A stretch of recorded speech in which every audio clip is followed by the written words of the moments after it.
What's our good topic for tonight? Rehab for big profits. Who doesn't want to do that?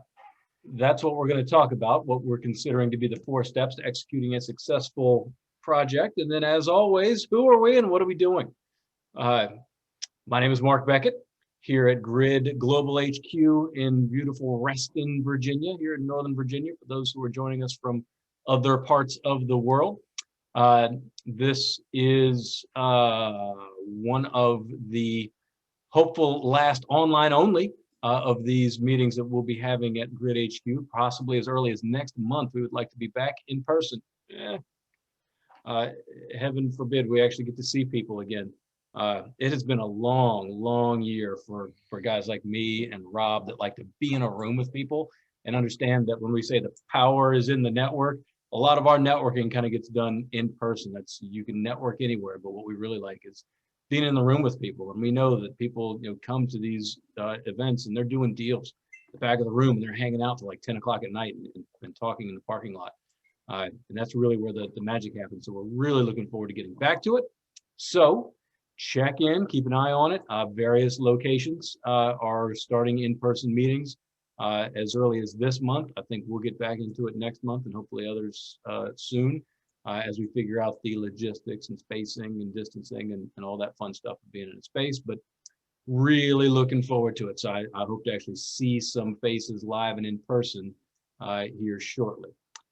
So again, Mark Beckett, I facilitate this group with my partner Danielle here tonight, our other partner Rob Chevez, who runs the agent team. I work on our construction and investment side of the business with our operation called CAZA Construction. We renovate houses for ourselves and select third-party clients. Anybody ever needs construction services, feel free to reach out to me. My information is in that chat log. Check out the chat button if you haven't already, and put your information in there if you would.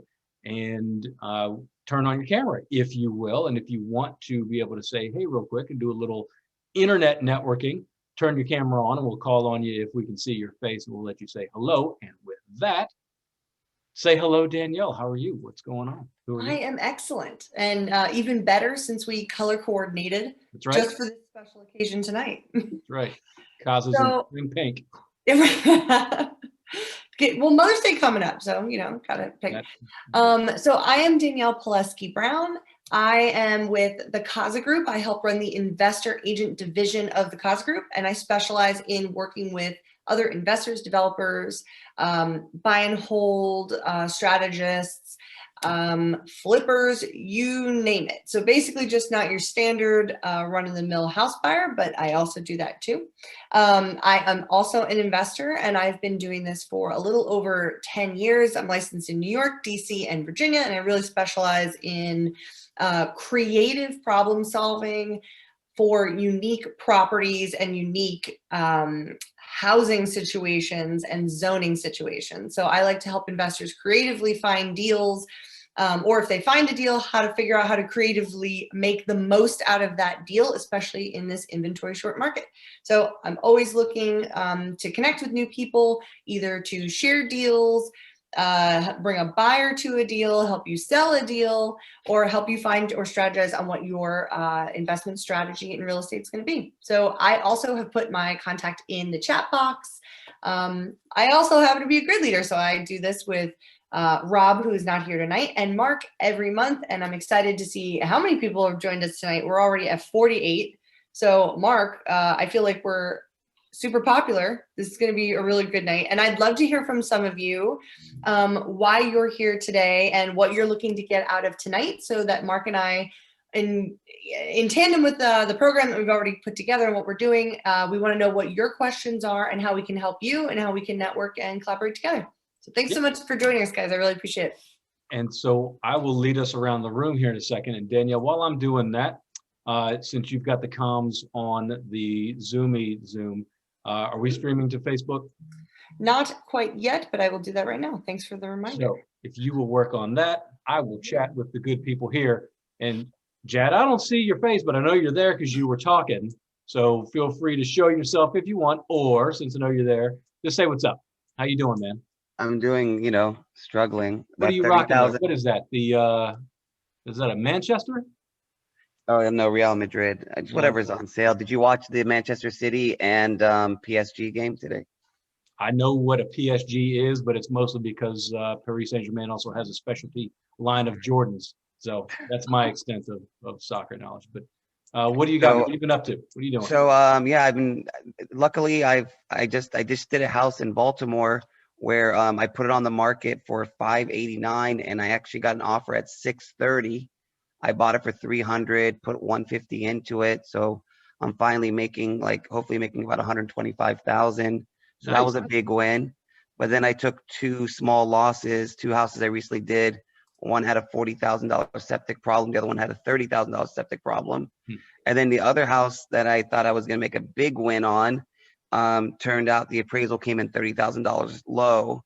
So I've had like my share of bad luck recently. So it's been humbling flipping houses. That's why I'm on this call today, to try to learn from you, Mark, and hopefully pick up some nuggets. And just for everyone on this call, I used to drive an hour and 20 minutes just for their in-person meetup. That's how good it is, or I'm sure it will be next time we join them. So. Well, always good to have you. And with that much activity and that many stories to tell, jump in. We're going to call on you when we can, when something comes up, because you're doing a lot. And I know you've got a lot to share with people. So All right. Thanks, Mark. Always good to have you here. I see Verna, and I see you wave earlier. Hi, Verna. How are you? Say hello.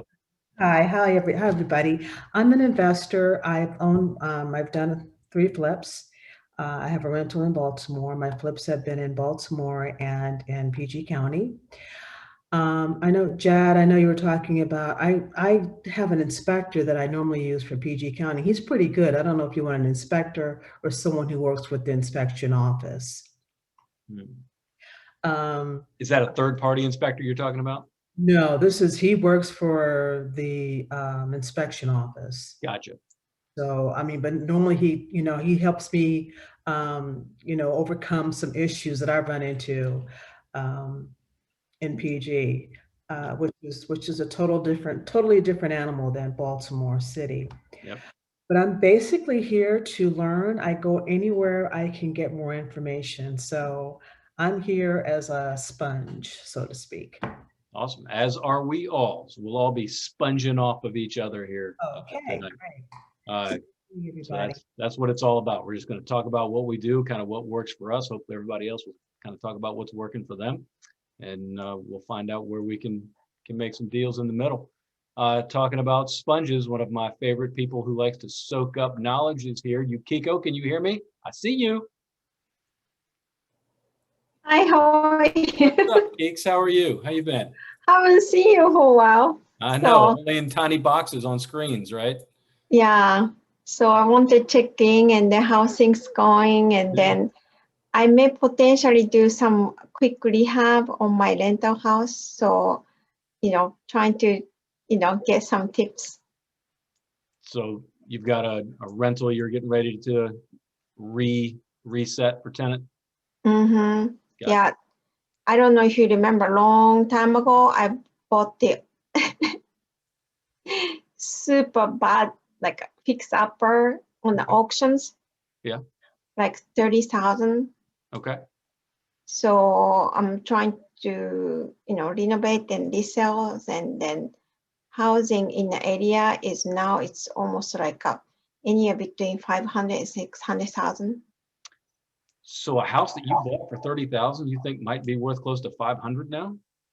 Yeah, after renovated. Good for you. Where is it? What part of the world is that?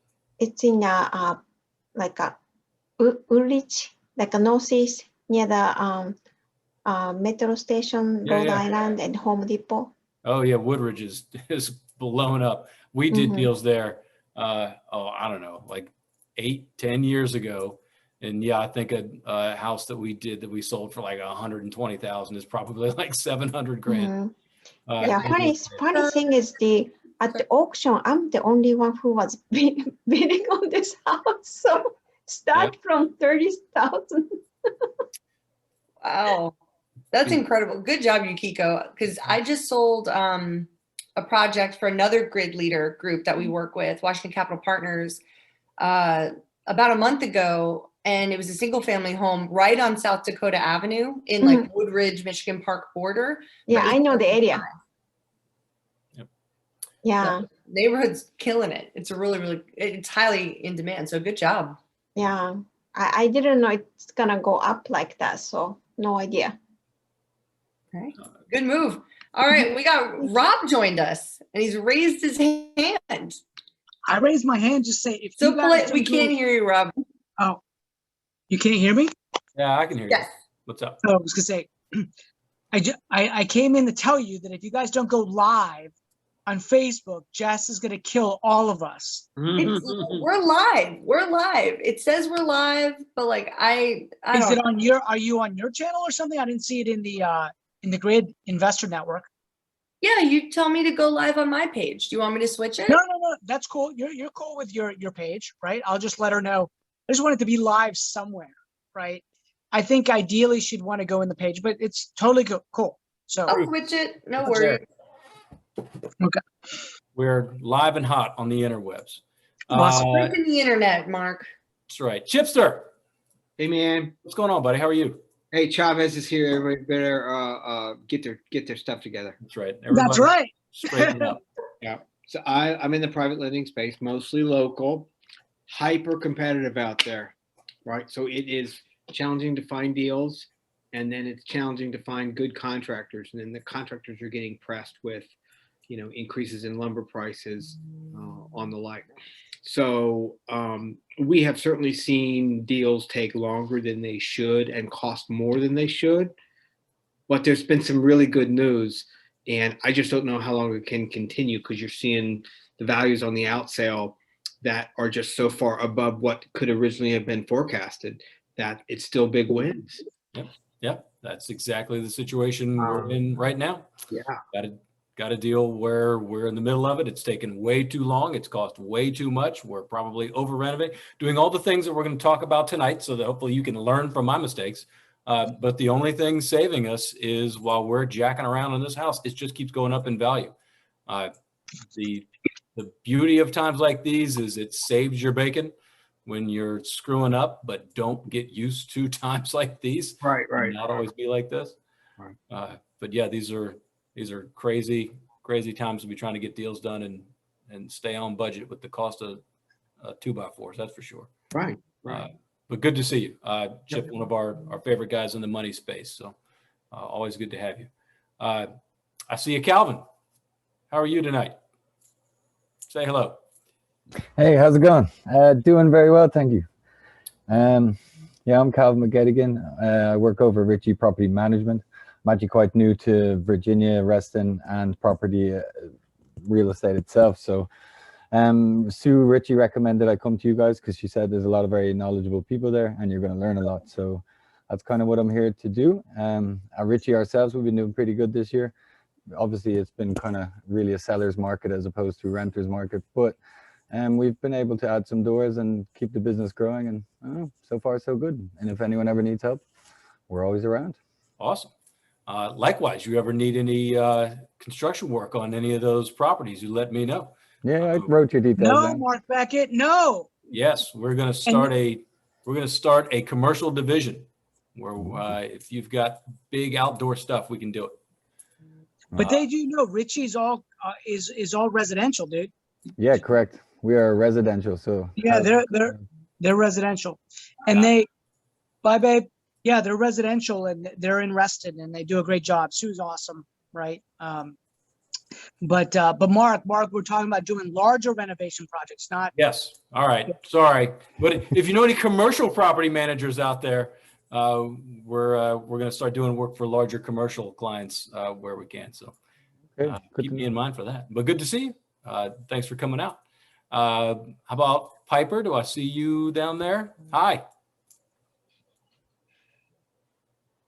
Hi, everyone. How are you?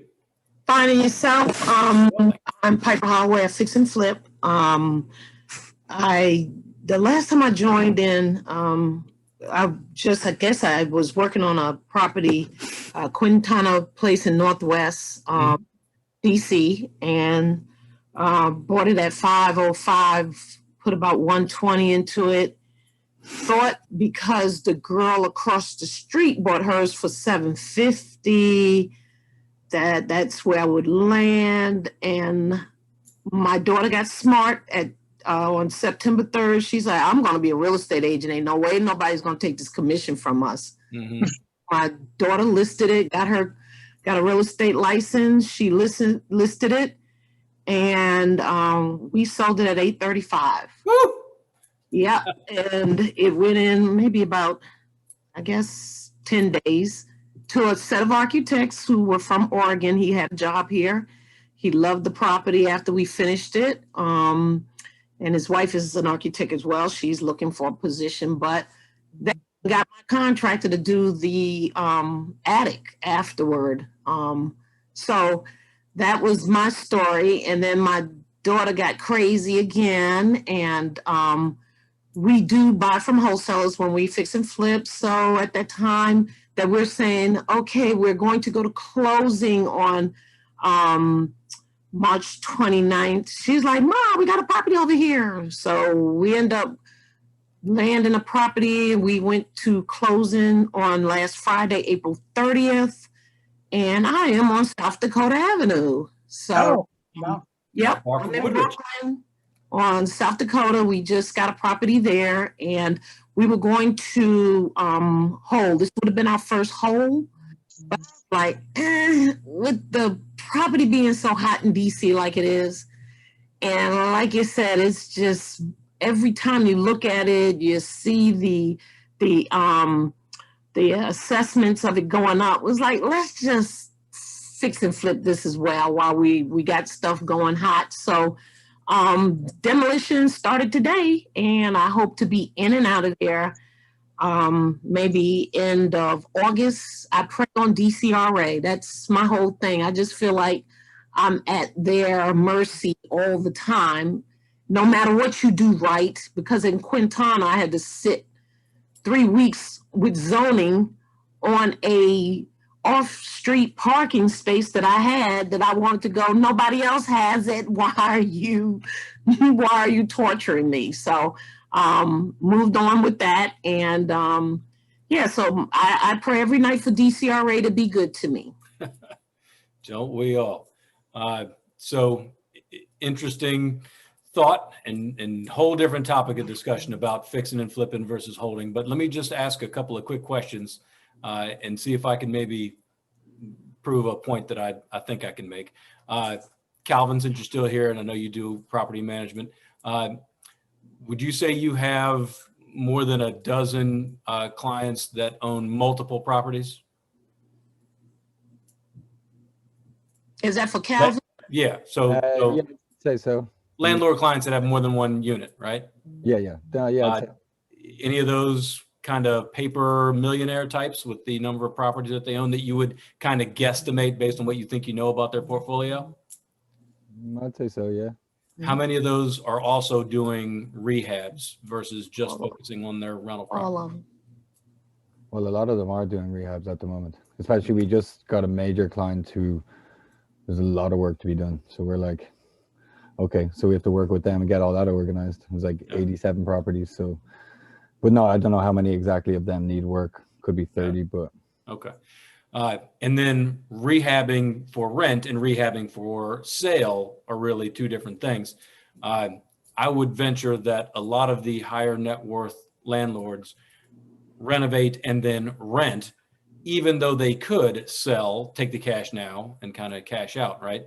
And Piper, I get it. I do the same thing. We sell most of the deals, but really are trying to get better at resisting that temptation and keeping more. Long-term generational wealth comes from holding those puppies and not cashing them out, right? No, yeah, Reston's grown, I think, 5 to 7% year on year since like 2012. Arlington's been booming and booming. So holding on to it like for 5 years can sometimes be a lot better than just flipping it straight up. That's right. Well, that's what we were going. I'm telling you, we were into the lender. I switched the script, and it was only because it was in hot, the market is just, I'm telling you, when I went into Quintana, the assessment, I mean, it's just crazy out there. And that was the only reason I need rentals. So we said after we completed this one that we would definitely try to hold on the next 2 properties we land. Well, I'll keep you accountable if you keep me accountable. The next deal's not selling, right? We're gonna put We're those. gonna in hold portfolio. on. Let's build some portfolios out here.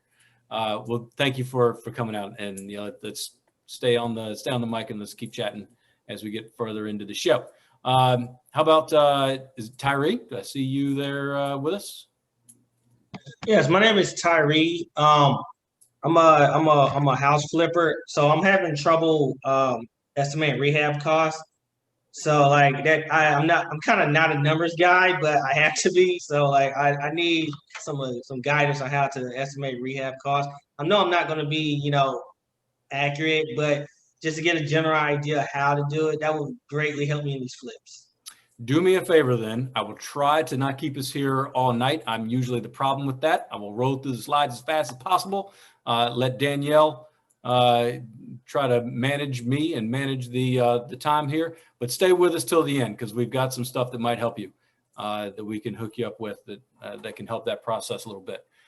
So with that then, because we do have a lot of people on tonight, and I promised I'd keep it just to the ones that have cameras on. So the rest of you, I assume, are lurking, eating, doing whatever you're going to do. Put your pants back on if you're going to turn your camera on, and feel free to check in. But in the meantime, if you haven't said hello, put your contact information in the chat. Hit the chat button at the bottom. Give us your name, your number, your email, and then you hit the little 3 dots at the bottom right-hand corner, and you can actually save that chat log so that you've got everybody's information, right? That's what this is all about. We're here to network. This is where we get a lot of our deals from. It's why we do it. If you reach out to people and follow up, that's really where the money is. So get that contact information. Be sure to follow up with folks. All right. So that's the intro mumbo jumbo. That's who we all are. And again, we're going to be doing this in person, hopefully next month. So look forward to seeing a lot of you, hopefully at that meeting where we can trade some cars, chop it up, talk about what we do, and then maybe meet for coffee after. Looking forward to getting back into meetings with people. So let's definitely do that. The other thing you should do, as always, protect yourself, right? We are not attorneys. We're not lawyers. We're not here to tell you what to do. We're just going to talk about what we do. Hopefully there's some information you can take from it, but always vet anyone and anything you hear anywhere at any time on any type of internet, especially here, right? So what we're talking about then is kind of the 4 kind of key steps to what I call renovating right and actually trying to squeeze some money out of these rehab properties in expensive markets with high costs of material, sophisticated buyers and sellers. It's not easy to do. It's simple, but it's not easy. So a lot of these steps and these things, this advice that we're going to give may seem kind of obvious, and really it pretty much is, but I come back to these things time and again and have to remind myself of a lot of these same principles time and again, because you forget, you get excited, you get busy, you take your eye off things, and if you don't constantly remind yourself of what to do and the way to do things the right way, you'll possibly be doing them the wrong way, and that's not good for you. So step 1 then to having a good exit for your rehab project is to prepare for the entry, and you cannot really start too early, right? Danielle, you work with people who are doing condo conversions. How long does that take in DC to get a condo conversion done? Right now with permitting and doing it right, to be very clear, doing it right, getting your permits, getting your condo docs, all of that, you're looking at least 18 months, probably closer to 2 years right now. Now, it used to be a little quicker, but marginally. And as long as you work into your numbers, your carrying costs, the margins are still really great, because you have to be careful and you have to think about that at the beginning. Yep. So time is money, right? And so knowing how long you're going to be in this thing from the beginning and being realistic about it, being realistic with yourself and your partners and hopefully your lenders and anyone else that you're getting your funds from is your friend. We're all optimistic by nature. We're entrepreneurs. We want to get deals, but be honest about how long it's going to take and how much you can do in advance, and do as much as you can before you're spending money. So on those condo conversion deals, before you've closed on that purchase, you should have some sense for who your architect is going to be and who your contractor is going to be, who your permit expediter is going to be, so that you're getting those people lined up long before you've actually started borrowing money and kind of clicking on interest carry for your project. So line your team up in advance. And by the way, next month's topic is building a dream team. So check that out. We'll talk about all the people and how you meet them and the people that you're going to need to know to be successful in this business. But the point is, step one, line those folks up early. So the other thing that you can't do too much of, I think, is research what you should be trying to finish with, right? We're talking to some folks tonight about having rental projects that they're renovating for versus rehab projects that they know that they're trying to sell to an end user. Those projects for me look different. I don't know if that's anyone else's experience. I'm assuming most people here renovate to a slightly different standard if they're going to hold it and rent it out versus sell to a retail market. That makes sense. I see some heads nodding, right? Tenants are great. We love them, but they're a little harder on your stuff. So we're not putting the fancy stuff in our rental properties, right? And that doesn't mean that we're putting the creme de la creme Taj Mahal level finishes in our rehabs either. Not renovating to my personal standard or my personal spec of the house that I would want to live in. We are trying to meet the middle of the market and maximize our return with a minimum amount of investment. So I want to do, honestly, the very least that I think the market requires to get a good return on my investment. That doesn't mean you can't do cool stuff and fun stuff. And if that's the segment of the market you're in, if you're building $3 million luxury houses, then great. You're going to have to make some choices. You're going to have to maybe take some design risk on doing some really taste specific things. But for kind of what we're going to consider the middle of the road, and here in like Northern Virginia, DC metro area, that's your $500,000 to $1 million house, really. Those are still kind of, we don't need everybody to love them. We just don't want anybody to hate them kind of looks, right? So I think we got like photos in the background of some of these slides. You'll get a sense for what some stuff looks like. But we're not renovating to our own personal standard. We want to meet the market. And if you're not sure what the middle of the road is, if you're not sure what that kind of standard is, like if you're trying to figure out, like compared to what I have or what I would like, what should I be utilizing? I highly recommend you find what properties have open houses this weekend that were just gut renovated, were just rehabbed, were flips, and go walk in them, feel the materials, feel the cabinets, play around in the bathroom, look at the handles on things, look at what did they do to the yard, what very basic landscaping did they do. It'll give you a really good feel for what do I need to do that's going to be plenty without overspending. With the inventory shortage in the market and the competition, right now margins are getting much more razor thin than they ever had been. And that doesn't mean you can't find a deal. I'm not trying to scare anybody, but it's really good to have a tactile experience sometimes if that's kind of the person you are or learner you are, like I am. And I'd recommend go to homes, check them out yourself, get a experience what that looks like, and then watch what that home sells for. I think it'll give you a really good idea of value and what you need to put in and how much you need to spend to get there.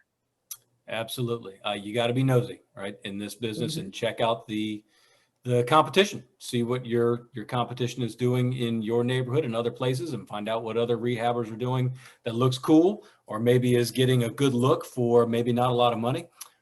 You always got to check out the other guy. So this next tip is also a really good place to figure out what your units ought to look like. Talk to a designer. Did you know that your designers can do the bulk of the work for getting through the permit process? You don't have to have an architect. You don't have to have an engineer for every phase of every project. A lot of interior designers have access to drafting software that they use for design that can get you most of the way for a basic rehab. If you're not doing major structural stuff and having to underpin foundations and show new footers and that kind of thing, just moving a wall or two and putting in some new lights and plumbing, your designer can usually get you enough of a plan set to get a permit, or for your contractor to be able to get enough of a permit for most of your permittable jobs. So get help where you can. They're not too expensive either, right, Mark? Nope. We help with design when we have clients that need design help. And I'd say the average is maybe $750 a space for like a kitchen and bathroom space, and maybe like $450 a space for a regular living room, bedroom kind of configuration thing. So a whole house might be, $1,200, $1,400 to get most of the layout done for a house.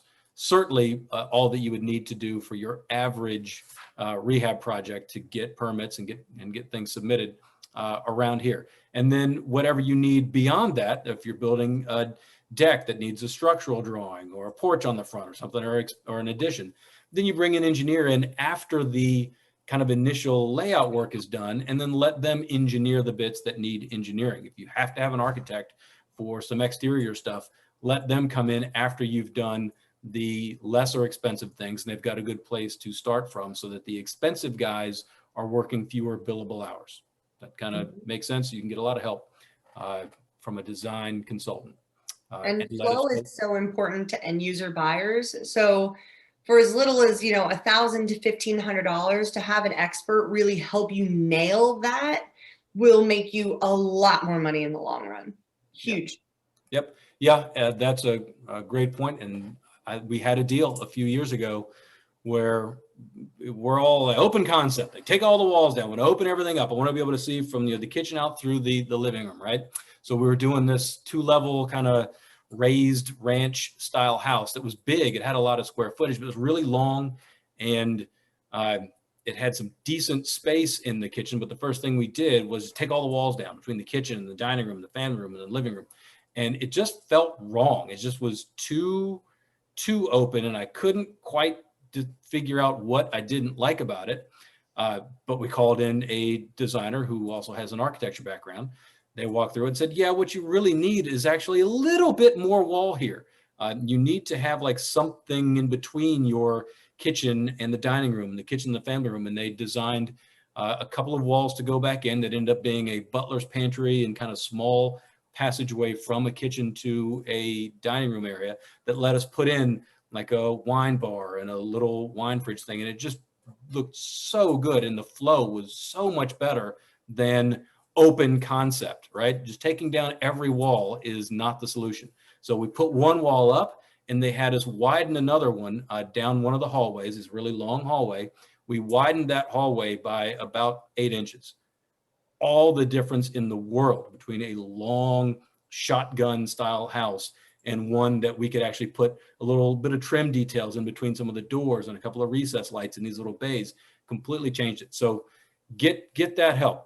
It is worth it when the budget allows, when the house is big enough and it's going to be nice enough.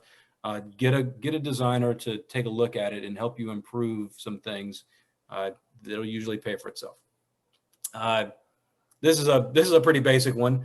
Have your permits, have your contractors lined up, dumpsters if you need them, utilities turned on, all of the things that you're going to need to get going before you actually own the house. Even if they won't put it in your name, have the number ready so that the day that you go to closing, lights are in your name and things are turned on. A dumpster is in the driveway on the street. If you need a permit to put that dumpster on the street, don't expect that that's going to be an easy thing to just walk in and get.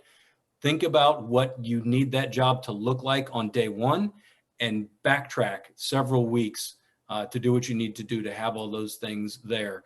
Because again, time is money. What you don't want to do is send guys running into the house. All right, demo day. Everybody loves demo day. We're going to go swing some hammers. You've torn the house out. You got a pile of shit out in the front yard and nowhere for it to go because you got no dumpster, right? Pissed off neighbors. It's going to cost you more to move the stuff twice now that you've put it in a big pile and you still have to get it into a dumpster. Just losing money left and right.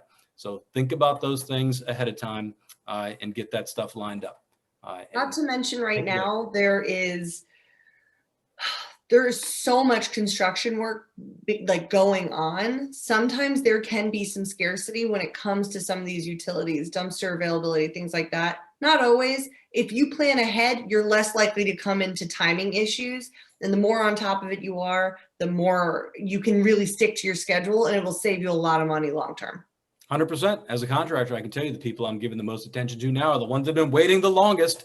Everybody's waiting, everybody's busy. So the earlier you get in line, the better off you'll be with anything and everything. Especially right now, the lines are long for any competent person doing anything anywhere. So get in line quick. Also, Mark, a pro tip for anyone doing business in PG, or it usually takes about 30 days. Like, so let's say the house you're going to buy in PG County, sometimes it takes up to 30 days for the house to transfer into your name because they're so slow with the recordation. So you can't even pull permits until your name is actually on the house. So a pro tip would be is to pull the permits before you buy the house under the original homeowner. That way you can get started on day one and pull the permits. If you wait until you buy the house, good luck. Yeah, that actually can be an issue in a couple of places. We've run into recordation being a problem when we go to sell, when we're just doing really light duty rehabs, like a true flip, just kind of lipstick and get it back on the market. You're right. In some jurisdictions, they can't get the original closing recorded fast enough for it to not be a problem when we go to sell, and you can't transfer it to the new guy. Mark, that just happened to me. Mark, that just happened to me on a house in Glen Burnie, and it happened to me on another home recently. Mark's absolutely right. So when you go to buy the house, they haven't recorded yet. So you can't even sell the house. I have a closing that was delayed by 2 weeks because of it. Also, don't be cheap. Buy the title insurance. Title insurance will save you because the mortgage company has up to 90 days to release your name off the mortgage. So if you don't have title insurance, then you just got to wait. Yep. So a lot of these things come back to having a good title company, which is what a good network is for, right? We're great fans of Champion Title and Washington Metro. If anyone ever needs contact for them, let us know. I'd be happy to hook you up with somebody over there. But having competent people for those critical time frame things can make all the difference. Another thing to consider doing possibly is a home warranty. Did you know that you can have a home warranty essentially free to you during your rehab? As long as you actually own the property, you can buy a home warranty that will cover all the new stuff that you're putting in it. So if one of your appliances breaks, or your HVAC craps out on you, or the washer and dryer that you thought you were going to be able to kind of keep and get away with end up not working by the time you get ready to go to sell, you can have that stuff covered and you don't pay for it until you actually close. And then it's a thing that you can use to market to a potential buyer. Hey, buyer, house comes already with a warranty, already prepaid. You're good to go. The warranty companies, because warranty and insurance is a pretty good business, are willing to give you that coverage up front without you having to pay for it until you actually sell and transfer to the new owner of the house. So at that point, it's really well worth considering, because we like offering them anyway. Makes buyers feel good. Doesn't cost us anything up front. We're covered while we're renovating in case something blows up. It's not a bad deal. So consider that. Yeah, and that's actually something that my team does with really all of our sellers. We leverage a company called Hello Super, or Super Home Warranty, if you want to take a look and research them. And we've been really successful with that. And then we just transfer the warranty typically to the buyer who purchases the home. Sellers feel really protected since they have people walking. It also covers you while you're selling your home, right? So you will have open houses or people coming to show, pulling and opening the dishwasher, looking at stuff. Protects you from things like that too. Yep. We had one number of years ago. We did that, got the home warranty. Actually, everything was fine while we were renovating, or so we thought. This was another house that really happened quickly. Like, we got in, got it renovated, and had it on the market under contract. And I can't remember if it had closed or not, but under contract and basically nearly closed within like 90 days.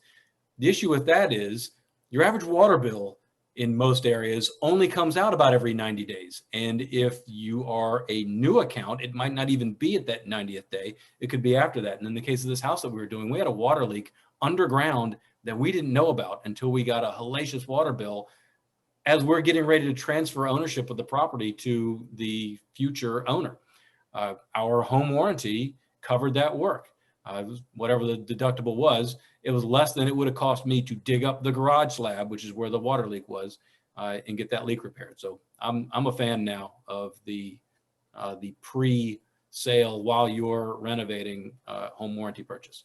So, and I think we've got super now. So far that's been pretty good. So I agree with you, Danielle. Super home warranty folks are pretty good. So next step, we've kind of got our ducks in a row, right? We're ready to start renovating. You're getting ready to show up with your dumpster and your hammers, and your guys are about to start to make a big mess, big noise, kick up a lot of dust. Probably step one, a real good idea to go around to the neighbors on however many sides are within earshot or eyesight of your house and say hello and give them your contact information. Well, I don't want to get called by the neighbors every time there's a problem.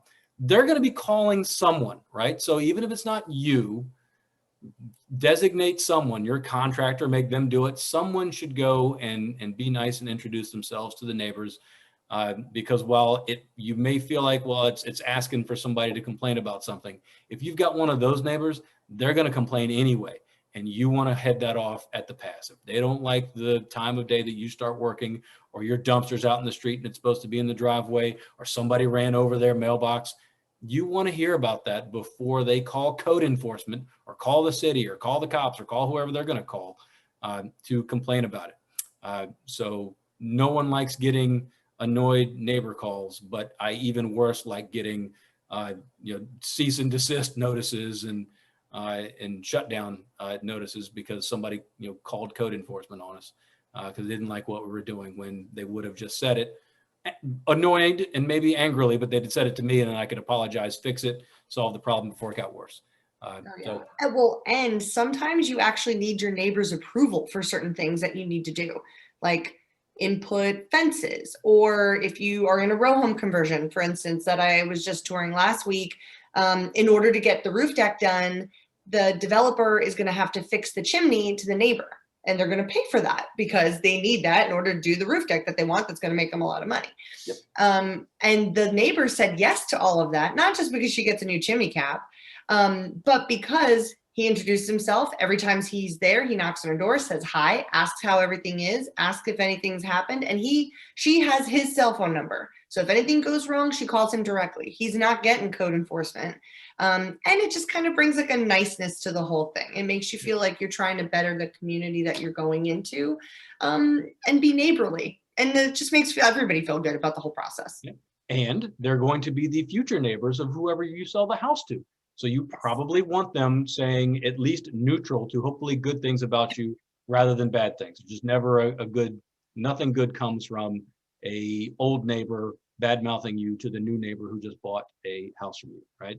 Oh, for sure. I actually almost had a client back out a month ago when we went to go do a home inspection on a property, not because anything came up in the home inspection, but because the neighbor had negative things to say about the seller and some of the things they thought the seller might have built in or done in the house, which ended up not being true at all. I think they just had like a little riff, but it's having your neighbors on your side is really to your benefit. Yeah, absolutely. So another thing that is to your benefit is having your contractors locked in. This should go without saying, but I see people all the time who go into deals, and we work with lenders. We've lent a lot of money ourselves to people, and they'll say, hey, I've got a deal, I'm going to do it. I heard about this guy from somebody else, or I found his card somewhere, and he seems to know what he's doing. Here's the thing. He said he can renovate my house for 40 grand. What's he going to do for 40 grand? Renovate the house. It said he'd renovate the house. Not good enough, right?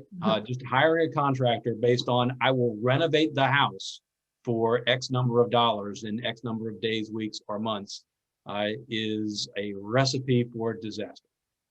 Not suggesting that you have to have like a 50-page scope and detail exactly how many 2x4s and exactly what goes where, but the more specificity you have and the more selection you have of exact materials, the less room for argument there will be later, right? And again, speaking as the contractor, we've only got so much time to do your homework for you. So if we say, you say, I will renovate the bathroom, great, then I'm going to give you a light, a vanity, a sink, a faucet, a toilet, some floors, and a tub. And I will do the things that I think are right there, but they may not be the things that you would have done or that you would want done.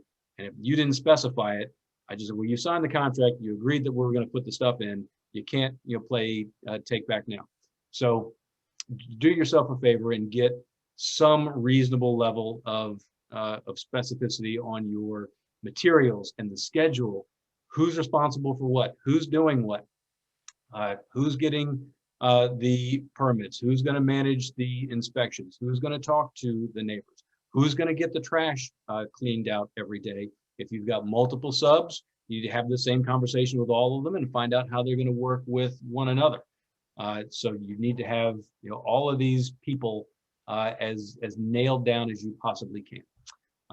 And then talking about those trades and contractors, you might want to consider a general contractor. This is somewhat selfish speaking as a general contractor, but I can tell you, having managed multiple different subs and trades, every once in a while, the HVAC guy is going to cut the electrician's line, or the plumber is going to have a leak and flood the floor and ruin some of the hardwood. And someone is going to be refereeing those arguments. When multiple guys that don't work for the same guy are in a house at the same time, and that happens a lot when we're pushing and we're in a hurry, there are going to be disagreements, and everyone's going to do this to blame one another when something goes wrong. And if you are ultimately the client, if you're the client of a general contractor, you can just say, figure it out. I don't care. Just deliver me my fixed up house when you said you would, for what you said you would. Whereas if you are responsible for a drywall guy and an electrician and a plumber and a floorer and all of the other people that you would need, you're going to be doing that refereeing. So that's one thing. There's a hassle factor. The second thing is all of that takes time. Managing these schedules and making sure that they've got the right materials in the house. They did what they said they were going to do. They're following the plan. They pulled the right permits. They got the right inspections. They didn't do any of the work before they were supposed to do their inspection. All of that falls on you to be responsible for if you are the owner managing individual trades, whereas a general contractor, if they're doing what normally a general contractor does, is getting paid to manage all of those things for you, which leaves you time to go do what you should be doing, which is finding another deal, right? You should be doing high dollar tasks like managing a business of finding new projects to rent or flip while a contractor does what they're good at. So yes, a general contractor will cost you more money than hiring individual trades, but cost and value are two different things. And the value of having someone to mediate and free up your time to do high dollar tasks, I think is well worth considering. So that's my pitch for general contractors. Plus, you don't know what you don't know, right? So if Absolutely. You're not a general contractor like Mark, there are things that you could end up missing, or you could ask certain subs to do things in certain orders that maybe is not the best for the overall construction plan. You could easily make a mistake that you would, an earnest and honest mistake that you wouldn't realize because you may not have the expertise to actually manage your own project. Right. So the cost of that might actually be far less than the cost of your potential mistakes. That's right. So keep that in mind as well. Yep. So that you're exactly right. You don't know what you don't know. So sometimes having someone that's seen and done some things before will save you more than they're costing you in what they know. Absolutely. Yeah, I and tell those people, with agents. I tell people this a lot. You're paying me for what I know as much as for what I can do. So this next one, and I've kind of been guilty of this too. So again, do as we say, not as we do. And if you have a contractor, you have them for a reason. Make them pull their own permits. Do not get homeowner permits. Your contractor will love it if you will, because it saves time and money from someone having to go down and get fully contracted individual trade permits for things. But that savings can come back to bite you if you are ultimately responsible, which you are. You pull the permit, you're saying I'm responsible for the work, even if a contractor did it. So if someone else has an issue with the work down the line, that person could be the municipality at an inspection. Another one of the trades is they're going to do their bit, a future owner. When you're in the chain of title and you're in the chain of responsibility for permitting, things fall back on you, whereas it's always better to not have things fall back on you. So make that clear up front, make sure that if you are asking contractors to pull permits, that you've got it in writing, and they say, well, it costs money. I got to send a guy down to the permit office and stand in line for 4 hours, or heaven forbid now try to get permits online, because you can't go stand in line anymore. Everything has to be submitted online. It's a pain in the ass. It takes a while, but pay what it costs, get a reasonable cost to do it, and have the contractor do what they're supposed to do, get their own permits, manage all of their inspections for themselves so that it's not on you if something goes wrong, or more to the point, when something eventually goes wrong, you want someone else responsible for that. So 100%. So when you go to sell a new construction home, even if it's not from sticks or something that's majorly renovated or something, you want that work to be warrantyable. So even if you're not the builder, developer, or contractor, or someone who did the work yourself, because you're not a licensed GC, most of you, except for Mark, obviously, you want to make sure that this paperwork on the back end protects you long-term. We're not talking about day 2. We're talking about day 720. Day, a lot of times there are different types of warranties called a 1, 2, 10. 1 year, 2 year, and 10 year. What parts of the home, depending on how major your renovation is warrantyable by the construction and the people who did that, the licensed contractors who did that. You want to make sure all this paperwork's right on the back end, and pay the little cost and do the due diligence for yourself up front, because it really protects you long term. And I can't tell you how many conversations I have on a regular basis. I had 2 of them today with different developers I'm helping to sell homes. And I'm even explaining to them, hey, these are things that you are having to warranty on these projects. So you, as the owner, working with the contractor to flip, there are some liabilities to you as well. So just make sure that these are all, you're crossing your T's and you're dotting your I's, because long-term, making sure this paperwork is right protects you. Yep. And your business. Yep. It's one of the reasons we like wholesaling, because it removes you from a lot of this trailing liability. Google trailing liability and chain of title, and you'll kind of understand what you may be taking on, and you want to try to minimize that any way that you can. So talking about minimizing pain, everyone just should, of course, yes, contingency budget. Yeah, I get it. You have a little bit of extra. Hear me now and believe me later. If you don't have 10 to 15% additional contingency, you're going to need it later. So plan for it now. I have yet to see a project from someone that doesn't do hundreds a year, that doesn't have something come up that costs a couple extra bucks. And even if you do hundreds a year, things will happen. So yeah, even our good friend Jed was sharing some of his recent surprises. And how about, well, Mark, why don't you share a little bit about what's going on with your project in Vienna, the most recent project that you're finishing up? Well, did anything surprising come up there? Yes, and 2 contingency issues that we've had to deal with. The first being material costs. So if you haven't already heard about this, I think we were talking about GameStop a couple of months ago, with kids in their basements messing with the stock market. They're now messing with our construction materials market, because it's a commodity. Every commodity has a futures market, and now the futures market's been brought into it because we have a supply-demand problem with lumber. There's just not growing enough trees. It means not enough boards. It means not enough for you and me and the depot and everybody who now is stuck at home and wants a home office.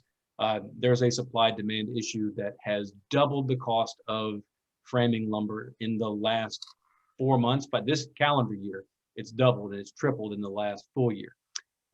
So that's a problem. And if you didn't budget for it, it's going to cost you. And the second thing was kind of opportunity creep. So as the market's gotten better, we have decided for ourselves, all right, well, this was going to be a 725, 750 house. We can, because the cap in the neighborhood was like 8. I don't care how nice your house was. No one was getting more than 8, 825 for a house remotely close to ours. But now the market has really heated up in the last 4 or 5 months. People are now well into the $1 million range for nice houses. They have features our house doesn't have, but now we're thinking, well, how about we convert that powder room into a full bath?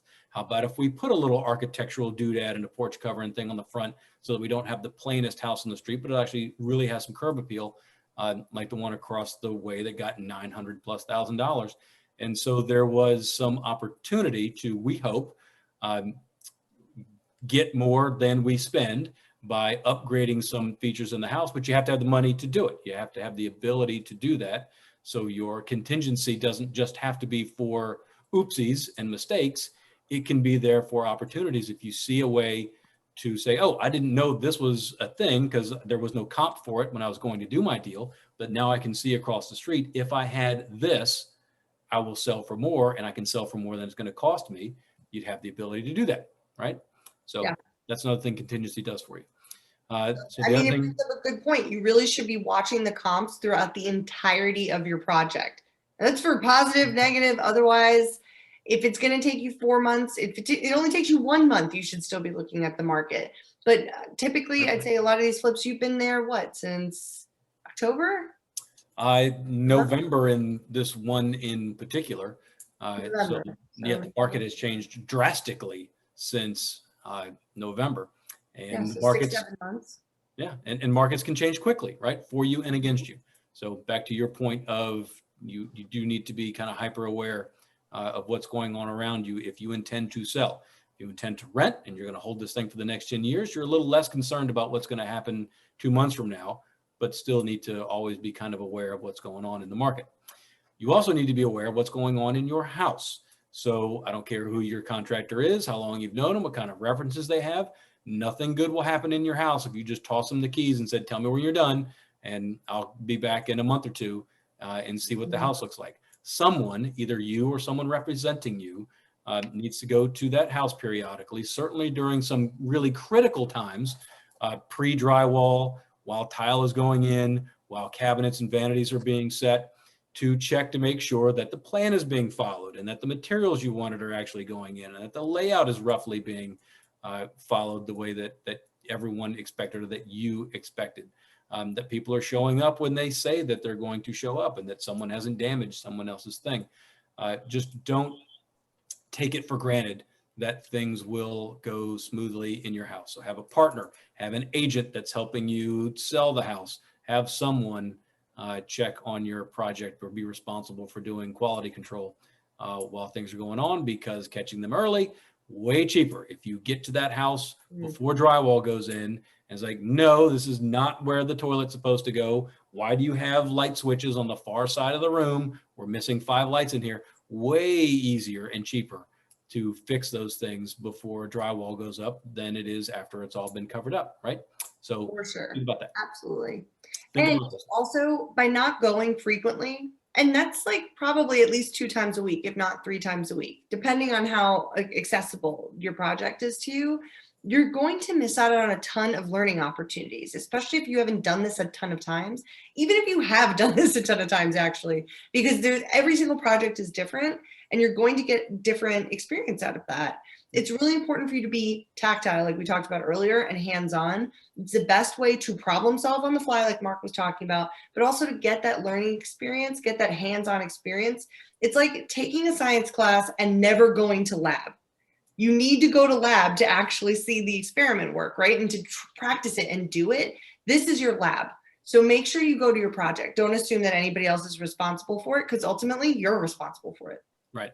And when you're doing 50 of them a year, fine. It's going to be somebody else's responsibility. But until you're there, you can't know enough. So get into your house and check it out while it's being fixed up. So now let's talk about the look and how we want these properties to look. We talked about this a little bit, so I won't spend a lot of time on this.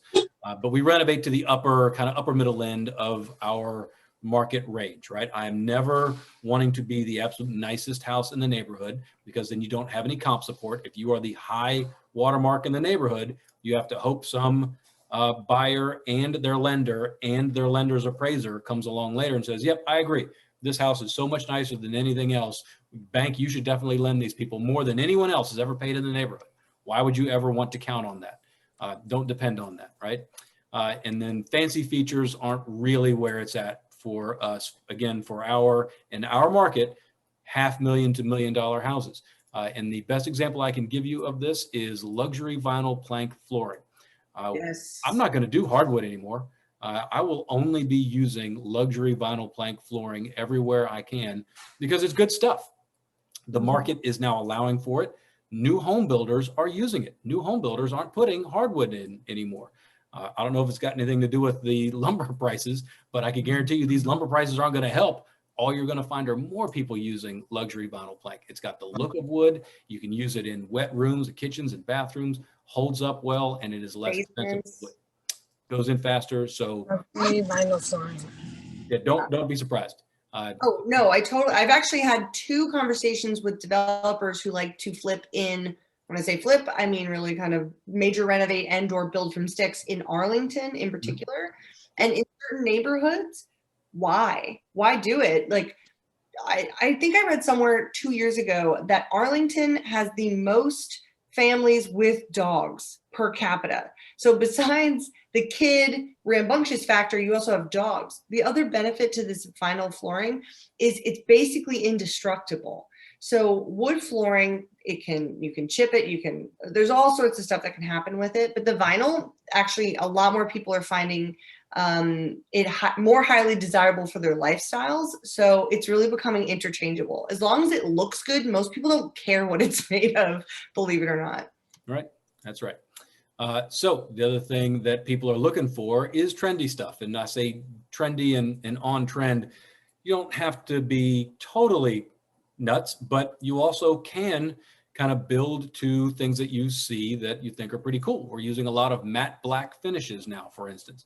So the faucets and the Schluter bar around the tile, the brackets for doors and bedroom doors and hinges and handles and those things in black, just because it's cool. It's what people are doing on HGTV and you see it on Pinterest. So if you see it there, you can probably get away with it in your house. Will it seem kind of cheesy in 5 years? Maybe, but that's not our problem. If it's happening now, now is when we're selling. So keep an eye on trends by watching HGTV and going on Houzz and going other houses, seeing what other people are doing, and don't be afraid to kind of do some cool things if you see them showing up. So other cool things that we do, railings with iron balusters, really popular now. We're not doing wood rails anymore. The wood handrail, but not the wood pickets, right? You can go to cheap stair parts, not a pitch for them, just where I get them. Cheap iron balusters and all of the little kind of bits and pieces for putting together a good looking rail. We use a lot of patterned carpet now instead of plush carpet because it's really about the same price. And when I say pattern, I don't mean like tiger skin, like pattern, like, diamonds and squares and stuff in the design, instead of kind of the cheapest plush carpet. That's a little bit nicer for the cost. Yeah, and just pay attention to what's happening now. Metals are really in right now, right? We're seeing a lot of gold and copper and things in the pulls. And you don't have to spend a ton of money on a copper, chandelier. There's just little detailed bits, maybe the hood over the range or the knobs on the kitchen cabinets. Just keep an eye on that stuff. And then you really can't overlight places.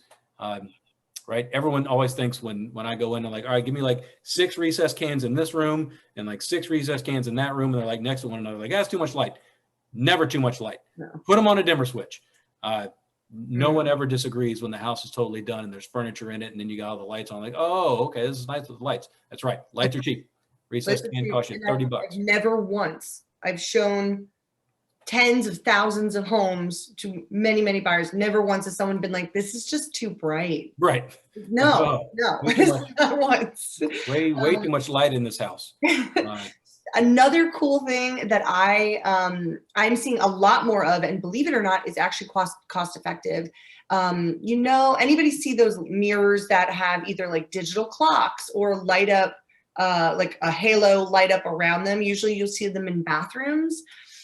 Believe it or not, you can buy some of those mirrors, especially for bathrooms, for around $200. Now, a regular bathroom mirror is also pretty close to $150 to $200. The only thing you would need to do differently in your bathroom is you have to make sure that where the mirror goes, there's an outlet behind the mirror. And you can plug in that mirror and then it lights up. Buyers are finding this to be super sleek. It also acts as a night light at nighttime, so they don't have to turn on every light in the bathroom if like that's not your thing. But things like that are actually more cost effective, and you can often order them on Amazon, so you can get them in 2 days. Yep, we got some cool hardware from Amazon lately. All right, while Amazon we're throwing Basics out, is like so awesome. I have had nothing but good experience with Amazon Basics. Like if you order doorknobs, things like that. well, let me give you another one while we're throwing out little tidbits. If you want to do smart home stuff, so if you want to have the Nest thermostat and actually be able to use it while you are renovating, which is really handy because the guys like to come in the morning when it's cold, crank thing all the way up, leave it running, or when it's hot, they crank the AC all the way up and then leave it on. If you have a Wi-Fi thermostat that you can control, you can put those things on schedules and make sure you can check in on them and turn them down. Cameras, lights, Doorbells, Ring doorbells. You can automate a lot of cool stuff. But you say, I'm renovating this house. I'm not going to call FiOS and come have them turn on the Wi-Fi for the 45 days I'm going to be renovating this house. Run on down to Verizon, get what's called a MiFi or a Jetpack. It is the Wi-Fi little streamer box that connects to your cellular data. And as long as you have enough data to do it, I've got like a 10 meg plan, and the house we're doing now uses like maybe 1 meg a month with a thermostat, a couple of cameras, and some lights and a couple of things in it. Not a ton of stuff, but enough that I can keep an eye on what's going on and manage the thermostat and the door. Doesn't burn up your data too bad. And if you put one of those little hot spots in the house, now you've got Wi-Fi and you can set up your cameras and your thermostats and that kind of thing. And those are cool to show, right? So now you can put an Alexa in the house for your open house. You can have your under cabinet lights connected to a smart speaker, and you put a little sign on there for your open house. Say, if I say it, she's going to turn it on. Alicia, turn on my under cabinet lights. People love that shit. They come in and they can like to talk to the house and like lights are turning on and they can see the camera and they know that the door is going to open when they show up every day. People like that stuff.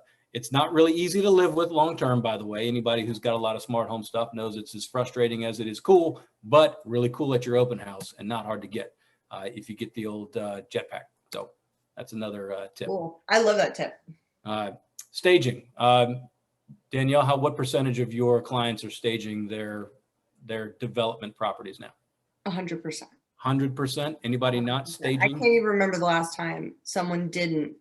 Simply because on average, you sell 3 times faster and often for anywhere from 4 to 10% more. Yukiko, do you stage your houses?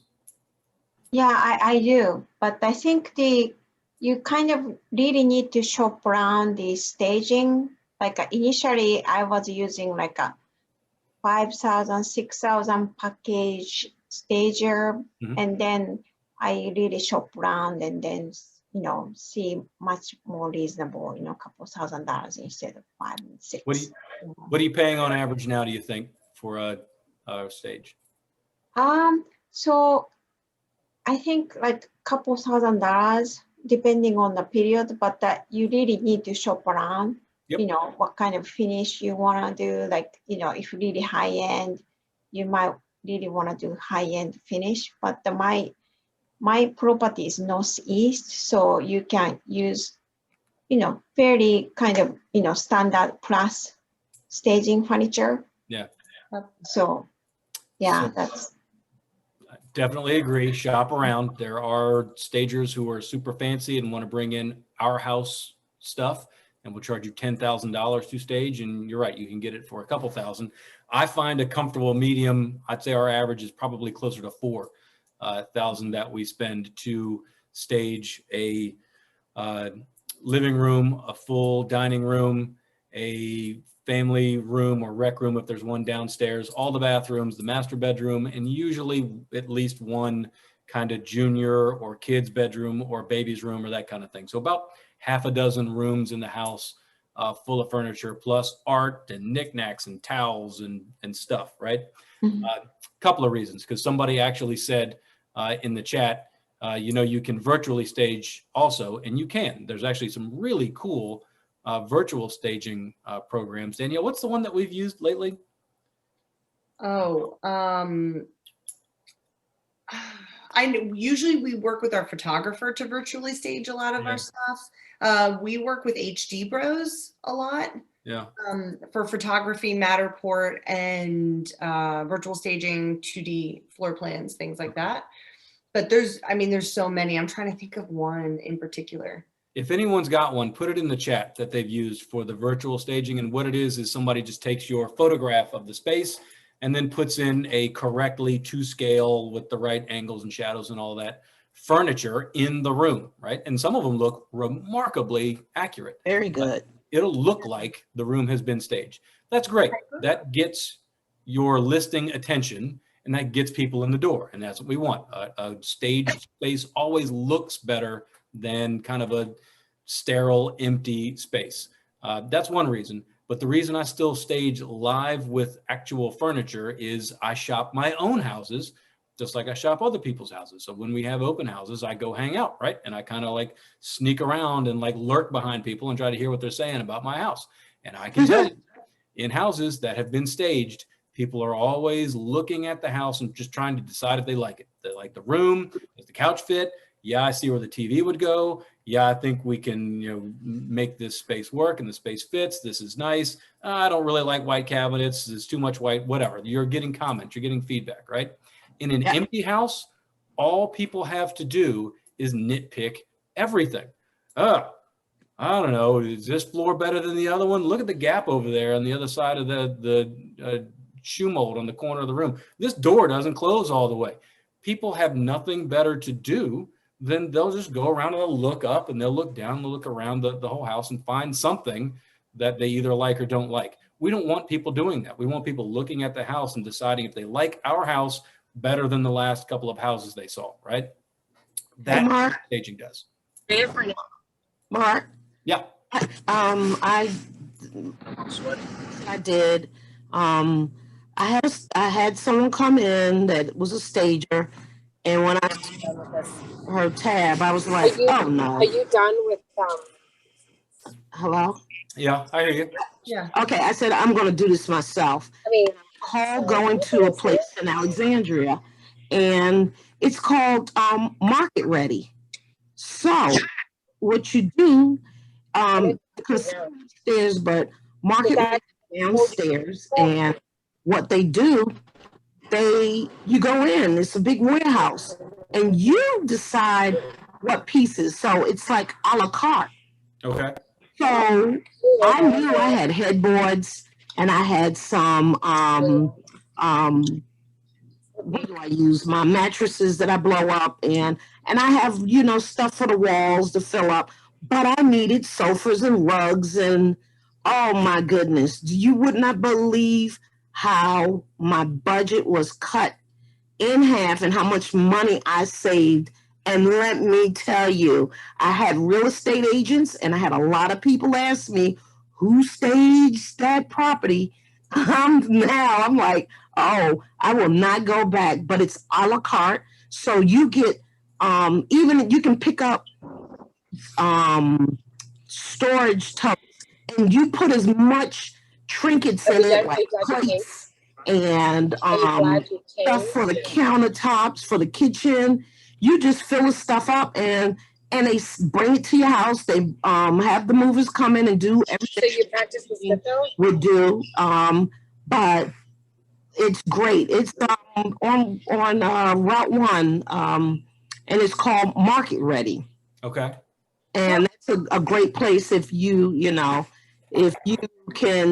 once you start seeing these houses, just like you all were saying, the railing and everything else, and you start looking at other houses that are selling, and you start saying, hey, this is a little thing. I'm going to put a wooden maybe take a shower on the kitchen counter, just like somebody else does. And then you can just pick up some of those things.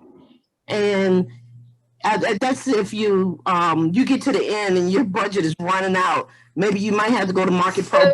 The furniture and the property is excellent. The dryers work Market fine Ready. because the wash. Market Ready, yeah.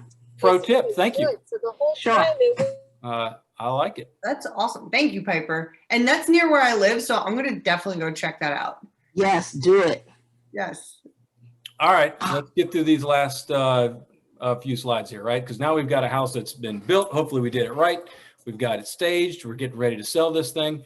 What do we need to do to get our houses sold for the highest amount possible in the shortest period of time? Consider maybe selling it before it's even done, right? We're seeing that a lot, Danielle. How many have you sold any lately that were pre-finish? Sold several in the last year. So think about it like new construction condos or big high rises, things like that. You see $1 million listing, they sell projects where things are not completed all the time. It's absolutely with the right marketing strategy. And a lot of that is like some of the most basic stuff, but put a sign in the yard with a phone number where someone can actually answer questions about your property on the other end, and it will go so much further than you would think. Setting yourself up from day one when you build a project to market the home and have things like renderings or floor plans or kind of simplified versions of what you plan on building, and then even some design dream boards. That has been really helpful in getting projects sold before they hit the market. Right now, the inventory is so low and there are so many qualified buyers. You would be shocked how much money you could make, you know, pre-selling a project for someone who's interested in buying, especially in a particular neighborhood. And it also gives you an opportunity to upsell them on things. So say they're like, hey, we want to buy this, and we love your design, but we'd really like a deck that's twice as big. Okay, cool. We'll do that for you, but it's going to cost X. You can actually sell your project for more by talking to them about higher quality materials, which you can upcharge and put your 30% on. Upcharge for features, things like that. You'd be surprised how often. Usually I'd say probably 20-25% of the time you can sell before you hit the market, as long as you're putting yourself out there. And often you should be working with an agent who can help you navigate that and market to the widest audience possible. Yep. And you might not have to do as much as you thought, right? You can save money by not doing things like, yeah, I was planning on putting in a fence. Try to sell it first without it, right? You never know. You may get what you're asking and then some without spending on some of the things that you are planning on spending. More money for you. And yeah, so the bit about an agent, not just self-serving. Yes, of course, we are agents and we would love to help you sell your house, but we're also really good at it. And it goes back to the same principle as general contracting. Yes, you can do everything. You can manage every piece of the process of renovating and selling your house, but it's probably not the best use of your time. Your time is better spent getting another deal, talking to a motivated seller, going to another training event where you learn how to buy apartments with the money that you made flipping a house. Don't think that you can save your way to millions, right? What you're better off doing is leveraging other people and what they're good at. The CEOs of billion-dollar companies don't do everything, even though they might know how, right? They leverage people in their organization to get things done for them. An agent is a person in your organization, in your little company of your rehab business that has a very specific skill set and should be able to maximize what they do to maximize your return on your asset. So that's what an agent does. They know how to negotiate. They can manage the sale process. They can deal with flaky other agents and buyers and all the dozen of goofy things that come up right before closing that someone's got to deal with, right? You're going to want an agent between you and the other party, probably dealing with those things for you. So people often think like that's one of the easiest places I can save that 3%, put it right in my pocket by selling yourself. And you can. But I would argue that if you see the people who are doing it at scale, at a big level and make big money, they hire specialists to do what they're good at so that they can focus on what makes them the most money. So I would recommend that you do the same, right? Think about using specialists to do what they're good at and see if it doesn't make you more money. And also, and this is no slight at anybody who gets a license and then also sells their own property. I think that is a caveat and maybe an exception. Yep. But if you casually sell your own properties, I'd say you should definitely network with agents that are doing things at a very high level, selling especially newer homes at a high level, and find out how they negotiate and overcome objections, not with buyers that are looking to buy those properties. For instance, just about 10 days ago, I'm selling a 3-unit condo conversion in DC. We put 2 units on the market. Within 3 days, we were under contract on 2 of the units. 2 of these, and for well over asking price. List prices were $675 and $700 were under contract, in the $725 range on the lower price unit and the $760 range on the upper price unit. We had somewhat multiple offers, but I was able to negotiate with urgency to get them higher money without staying on the market longer. And because I also checked on things like their lender, I spoke with their lender to make sure each of those buyers were qualified. I got the right proof of funds. I spoke with those agents, the other agents on the other end, to make sure they knew how to do a transaction like this in a new construction condo conversion. I went out of my way to not just protect my clients' interests, but to make them a lot more money. So what's the difference between 700 and 760? I made them 9% more, right? And that was simply just in 3 days being on the market. And there's probably a lot of other ways that I'm going to help them on the way in. And not that it means I also make more, but that's a really great example of, if they tried to sell it themselves, they may not have been able to do that same negotiation. You don't know what you don't know. Stick to the things that really make you excited and you kill it at. Like, I am the best person to do this job.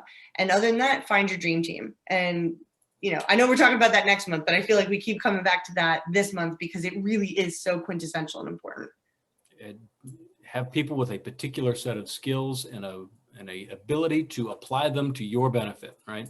Yeah. One of the things that good agents know how to do is understand where the market is and how to price things. So let's get psychological for a second, because pricing is all about psychology. So I'm gonna mind melt you people for a second. Imagine just for a moment what it must be like to be a home buyer right now. Fucking terrible.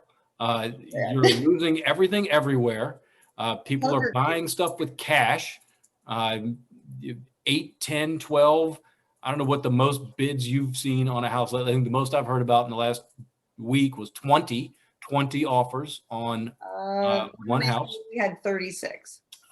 So escalation clauses, waiving contingencies. It is terrible out there to be a buyer, and it's discouraging, annoying, but ultimately houses get sold. So people kind of step up and do what they have to do. They put their big boy pants on, and eventually they kind of get in the scrum and get things done. But where that comes from is supply and demand, obviously. But what motivates people is fear of loss. Fear of gain has been proven to be not nearly the same motivator as fear of loss. Me gaining a thing feels good, but not nearly as good as me losing a thing feels bad, if that makes sense. So when anything is priced at a point where more than one person may want it for that price, that's where competition kicks in. That's where the psychology of fear of loss kicks in. And somebody says, well, I'm not going to let that asshole get this house. We are going to get this house this time, right? Mm-hmm. Or when in my case, I had imaginary assholes. I said, we'll hold an open house this week, and if you want it now, this is the buy it now price. And they went, okay. There wasn't anybody else competing even yet in this case, but that's also the market. Like, that's who you're competing against. Technically, it's yourself and also everybody else at the same time. That's the psychology. But here's the beauty of it. You can initiate that psychology at any time in any market. Find out where you think the market for your property is going to be, and then price it just a little bit below that. Why? Because all you need is 2 people to say, oh, wow, this house is a steal. Someone is going to buy this house this weekend. If we don't, let's get on it. Then you have more than one person hopefully making an offer, and now bar the doors. All right, tell me what you can do. What are you willing to waive? What are you willing to come up to? You're in the driver's seat immediately as a seller, as opposed to, I think it's probably going to sell for 800, so I'm going to list it at 875 and let somebody make some offers. People also know when things are overpriced, and it is still possible to overprice. We do see that too. And when you overprice, people think, this person is not realistic, or I'll come back to it, or if nothing else works, we'll throw them an offer. And if I get it, great, I win. People's motivation to win is not nearly the same as their motivation to avoid a loss. Price so that you can encourage competition, because once you've got only 2 offers, that house, I guarantee you, will still sell for what it ultimately is worth. Because as soon as someone's afraid someone else will get it, they'll raise their price to whatever their maximum is. You still get the maximum, but you also get the benefit of people competing for your attention and to get your house, and maybe waiving contingencies and inspections and other things that are good for you beyond just dollars that have a value. So it's a point that's hard for sellers to swallow sometimes, because they'll say, well, I think it's going to get, 850. Why are you telling me to list it at 824.9 or 839.9 if we know we think it's going to get 850? So we think it's going to get 850. And if we think more than one person sees value in this at less than the 850, they will come up. No house sells for less than it's worth. People always come up. So buyer psychology is a game that you need to play. Think like the person buying your house, and what can you do to incite that competition? So if you have overpriced it and you do need to cut price, you need to be aware of price banding. You need to be aware of how new home searches or new on the market searches work, what ends up at the top, how agents input prices to pull up listings to show their clients. If you're listed at 600,000 or you're listed at 605, and you think, it's probably going to sell for around 6. The difference between listing at 605 and 599 could be thousands of people not seeing your house. If the agent said, all right, I got to show my buyer something today, and they're going to do what agents are going to do. My buyer said, yeah, I'm comfortable at 550. So what does the agent do? Shows them everything at 6, right? 6 or below. But they're going to cut off somewhere. They're going to not look beyond a certain point. You have to usually put something in there. You're not going to waste everybody's time. So 6, a nice round number, might be their top market. And if you're at 605, you don't show up. Whereas if you're at 599.9, you show up on all of those searches at 600 or below, and you show up at the person who's looking at 615 because they're following exactly what their client told them. But no agent does that. They always go to the next big round number up. So you want to be pricing at one of those price bands where you're going to be in that search more often than not. So always think in terms of 99, 74.9, 49.9, those kind of bands for the prices where we typically are selling at between, $500,000 and $1.5 million. If you're at 3 million and you haven't got any attention, you might need to go to, 275. You may have a bigger price cut than the next guy, but just know what bands your houses are selling in and what agents are looking in, and price appropriately. Yeah. And if you're concerned about buyers being able to afford it, or like, oh, if I'm marketing to like the high end, if that's the very top end of this buyer price band, the truth is right now with the way interest rates are, if you're getting close to a 3%, 3.25% interest rate, if you were to add $10,000 a month to your monthly payment, or to the gross amount of money that you're borrowing, you're adding about $40 a month, $45 a month in a monthly payment. So this is not necessarily a deal breaker for many people. So if you were to go from, if you market for $599 and you would have marketed for $605, you're looking at a price difference per month of like $9 or something. Someone else do like the exact math. Anybody would have been able to afford that difference. And most really smart buyer agents out there, they're going to help their clients understand that. Yep. All right. A tight 90-ish minutes. Maybe even a new record for me. That's what I got on this topic. What did I not cover? Who's got questions? What? I'm going back through the chat. What was missing? Calvin, you were so completely correct with FOMO. Buyer FOMO is at the most ultimate high peak ever right now. It's I had insane. to say, what you guys were saying about the, like when you're renovating and stuff, we make a lot of the same recommendations to our landlords and stuff, because sometimes they come in and they're like, okay, I'm going to redo the kitchen, and the tenants are going to love it, and it's like you're not going to see a return on that investment sometimes. It's like, it's nice and stuff, and if you want to impress them, you can, but what you just said, we're like, let's go middle of market. We want it to be nice, we want it to help your rent price, but we don't want it to cost you more than it's worth. No. And if it's in good condition, let the next few tenants destroy it and then replace it. Replace it when you have to replace it. I've had a lot of landlords buy properties that had pretty decent carpet, like carpet that maybe was only there for like a year, 6 months, something like that. Where if you got a carpet shampooer, this would look brand new, right? And they're like, oh no, we got to rip it out. I'm like, I highly recommend you spend the $50 on a rug doctor rental and just give it a go. And it might not look all that bad, and let the next tenant just ruin it and then renovate it. Like, then change it up, make your rent for the next year. Cause you just bought it. You just spent closing costs. Like, you're not making any money yet. Make some money and then do a renovation like that, or do that improvement. But yeah, for sure. Yep. So if anyone's got questions, unmute yourself, please. Yes.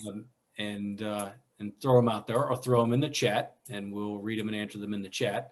But while we're collecting those, before people start hopping off, I got a couple of things I need to announce, because holy moly, only 10 years in, we finally have some cool stuff that we can start offering, because we now have a pretty big network and people know that we exist. I'm guessing anybody here tonight probably knows that Grid is now a nationwide activity. From the East Coast to the West, we have our newest chapter opening in Tennessee soon. Our first leader will be joining us in, I believe, the Knoxville area. So first of all, wherever you are in the country, there's probably somebody not too far from you having these conversations, hopefully in person very soon. So go to meet wholesalers and people with deals and people with money and people with cool contacts. But also know that we're working to try to get some cool stuff to you. So we have partnered with a local, this is local to the DC metro area, cabinet supplier called Price Cabinetry, whose material we have used and think it's good, and they have really good prices, and they want to sell more. So they are offering us a discount for sending them people to their site, 10% off of their what are called ready to assemble, although they will, if you're local, even assemble them for you, cabinets. And actually, I might even have the ability to pull up the site, because what they're doing is really pretty cool. If I can find it, I'll see if I can find it here in a minute. What am I doing here? Yeah, bricecabinetry.com. Let's try that. I personally have sold homes that have this brand of cabinet in them, and they have been one of the most tried and true, and I really find them to be extraordinarily nice quality. And you get them in the same style, the most classic styles that you're really looking for. Like those really classic styles that all buyers are really liking right now, like your shakers, things like that. Awesome. And they have a lot of different colors, and they can fit custom size spaces. So if you're looking to put a built-in in like an odd shaped corner to make like a little bookshelf or vanity or something, they're really accommodating. They have great designers on staff. Yeah. So check these guys out. They have what's called an RTA rush pickup line, where you can go on their site and order up your whole kitchen if you know what you need. So you've used that designer, and they've helped you lay out your kitchen so you know exactly what size stuff you need. If you buy these, I'll give you an example here, a double door wall cabinet. So 30-30, pretty common. A wall 30-30, $194 for a decent quality solid wood box cabinet. That is cheap. And by the way, they have them right now. That's a big deal. If you are trying to order cabinets from anywhere right now, they're not easy to come by. So these come flat packed, kind of like the IKEA style. They're just not cheap and shitty and made of dowels and glue. They're actually decent cabinets that if you've got a cabinet person that can hang a cabinet, they can assemble one of these things in 15 or 20 minutes. Although if you ask, they will for a couple of bucks, I think, put them together for you. But you can build your whole kitchen out on this site, average kitchen for a few $1,000s, get 10% off of that, and be saving thousands of dollars on what is oftentimes one of the most expensive materials that we put in our houses. So highly recommend you check it out. And when you go to checkout, use that promo code GRID10 and you will get 10%. And maybe I'll even get a discount on my next cabinet too, but that's okay. It's all right if we win too, right? The 10% off a major piece of material is a pretty big deal, and we're excited about it. And Calvin raised his hand before we continue on. go ahead. Yeah, this is kind of to you and to, I guess, various investors in the group.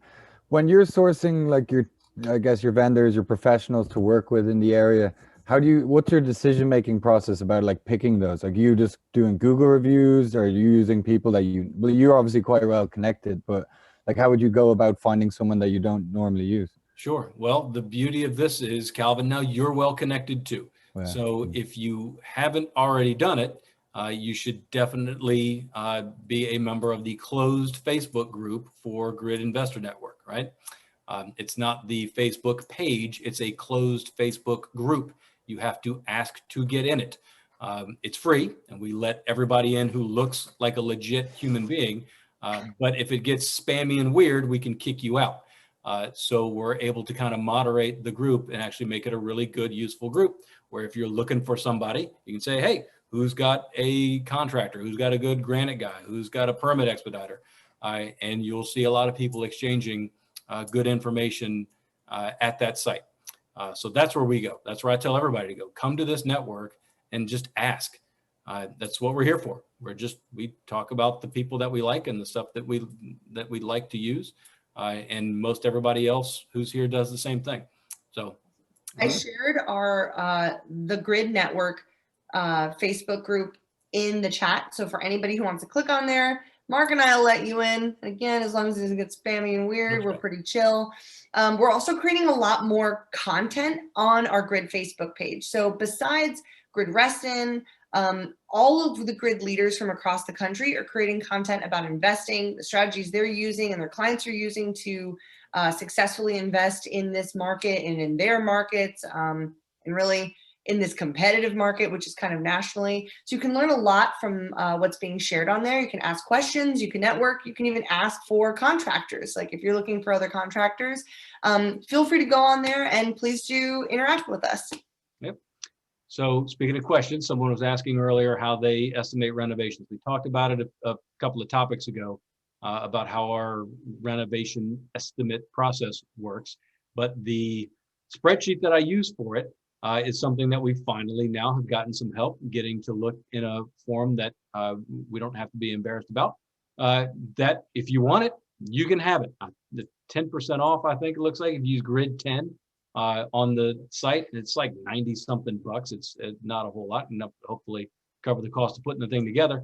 But if you want to use the same spreadsheet that I have been using for the last 15 years to estimate the cost of renovation, estimate the cost of acquisition, do my determination of how much to offer based on my estimates for the renovation and estimates for after repair value, estimate the rough cash flow of a property to look at it as a rental. It does that. It allows me to input some information like rough square footage and choose a renovation level between like 4 different levels. And I've got them kind of described as to what those levels of renovation are. And then it spits out a number that for me works about 95% of the time to estimate the cost of renovation without actually stepping foot in the house. I find it useful. I've been kind of tweaking it, but using the same basic formula for about 15 years. And if you'd be interested in it, go to the website. You'll be able to get it from there. And I think it's got about an hour's worth of walkthrough where I actually walk through each individual section, tell you what each individual little cell is for. You can get it in a couple of spreadsheet kind of formats, online and offline. And it's relatively easy to follow if you follow the instructions, and you'll be able to generate spreadsheets and deal analysis the same way that I do. So if you're interested in that, check that out at the old learn.gridinvestor.com site. Throw Grid 10 on there, and we'll save you a couple of bucks on that too. And look for more as we get more time and ability to get more things kind of put together. And we have a large enough network that we can start leaning on people to help us make this kind of stuff. We will make this kind of content for you. You do not have to spend thousands and thousands and thousands of dollars to learn how to do stuff. We basically come here every month and tell you what we do for free. And if we can have little tools that we can put together that we think are providing a lot of value for the cost, we'll do that too. So keep an eye on this space. We've got a lot of really cool things that we're going to be rolling out this year, here and now across the country. So check us out on thegridinvestor.com, on Meetup, where you're looking for your local real estate investor association meetings, and you'll see us back here. With that, anyone have any other closing questions before we take off for the night? Danielle, you gonna be here next month? I will. In fact, I will. And I think in person. Possibly. I know Rob really wants to do it. If we can get him pinned down and vaccinated, we'll get him in a room with a couple of people. I think I may be running this virtual side of it. We're going to try to do both a in-person and some online stuff, right? So I'll be throwing tomatoes from the internet side of the room and lobbing my questions at you. That's all I got. So, excuse me. Yes. Hi, this is Alvina. Can I get Daniela? Can I get your number? I would like to talk to you about my project. Yeah, absolutely. Did I know at the very beginning I put in some contact information. Oh no, I didn't. I put who I was and I didn't put my phone number or my email address. So thank you, Alvina. I'm gonna throw that in the chat really quick. And while Danielle is doing that, everybody, if you haven't already, go to the bottom of your screen there and you should have a little chat button, or under more, you can hit the chat. It's probably got a little flashing thing if you haven't opened it all night. It's got all the chats in it. So click on the little flashy thing and you open this little chat sequence here. And at the bottom right-hand corner of the box, there's the three little dots that say more. Click on that. It'll bring up a little button that says save chat. Click on that. And then you can download all of this stuff. So everybody's information that was in here, the name of that cool staging store is in here. All the questions people had are in there. Save that chat so you can go back through it later. Download the information of anybody that you need. Put them in your database. Please put us in your database. You've got Danielle's information there. I am Mark at the CAZA Group. Feel free to reach out. Be taking coffees and lunches soon. I believe I am fully vaxxed. So in the next couple of weeks, willing to meet up at the Starbucks, right? That is why we do this. We want to carry this conversation after this evening. So if anyone wants to talk about anything, how to find a deal, renovate a deal, whatever, hit us up. Let's meet and kind of chop it up, talk about the business, and hopefully do some deals. That's why we're here. All right. Thanks for joining us, everybody. And Thank you all very much. Next month for how to build your dream team. That's right. Check us out next month. Same time, same place. First Tuesday of the month right here. Awesome. Thanks. Have a great night, everybody. Thank you. Thank you. Good night. Have a good night, everybody.